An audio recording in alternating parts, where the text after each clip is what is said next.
سیدنا ابو نملہ انصاری رضی اللہ عنہ سے مروی ہے کہ وہ نبی کریم صلی اللہ علیہ وآلہ وسلم کے پاس بیٹھے ہوئے تھے۔ اتنے میں ایک یہودی آدمی آ گیا اور اس نے کہا، اے محمد، کیا یہ جنازے کلام کرتے ہیں؟ آپ صلی اللہ علیہ وآلہ وسلم نے فرمایا، اللہ تعالیٰ ہی بہتر جانتے ہیں۔ اس نے کہا، میں گواہی دیتا ہوں کہ یہ کلام کرتے ہیں۔ رسول اللہ صلی اللہ علیہ وآلہ وسلم نے فرمایا،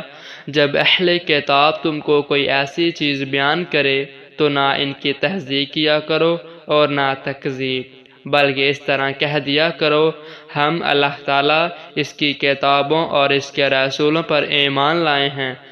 پس اگر وہ حق ہوا تو تم نے اس کو جھٹلایا نہیں، اور اگر وہ باطل ہوا تو تم نے اس کی تصدیق نہیں کی۔ سیدنا عبداللہ بن عمرو بن عاص رضی اللہ عنہ سے مروی ہے، وہ کہتے ہیں، میں رسول اللہ صلی اللہ علیہ وآلہ وسلم سے جو چیز سنتا تھا اس کو یاد کرنے کے ارادے سے لکھ لیتا تھا، لیکن قریشیوں نے مجھے ایسا کرنے سے منع کر دیا اور کہا، تو رسول اللہ صلی اللہ علیہ وآلہ وسلم سے سنی ہوئی ہر بات لکھ لیتا ہے، جبکہ آپ صلی اللہ علیہ وآلہ وسلم تو ایک بشر ہیں اور غصے اور خوشی دونوں حالتوں میں گفتگو کرتے رہتے ہیں۔ چنانچہ میں لکھنے سے رک گیا اور رسول اللہ صلی اللہ علیہ وآلہ وسلم کو یہ بات بتلا دی۔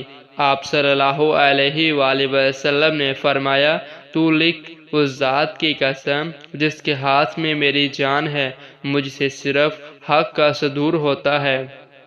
سیدنا عبداللہ بن عمرو بن عاص رضی اللہ عنہ بیان کرتے ہیں کہ رسول اللہ صلی اللہ علیہ وآلہ وسلم نے فرمایا، مجھ سے آگے پہنچاؤ، اگرچہ وہ ایک آیت ہی ہو، اور نبی اسرائیل سے بھی بیان کر لیا کرو، اس میں کوئی حرج نہیں ہے، اور جس نے مجھ پر جان بوجھ پر جھوٹ بولا وہ اپنا ٹھکانہ جہنم سے تیار کر لے۔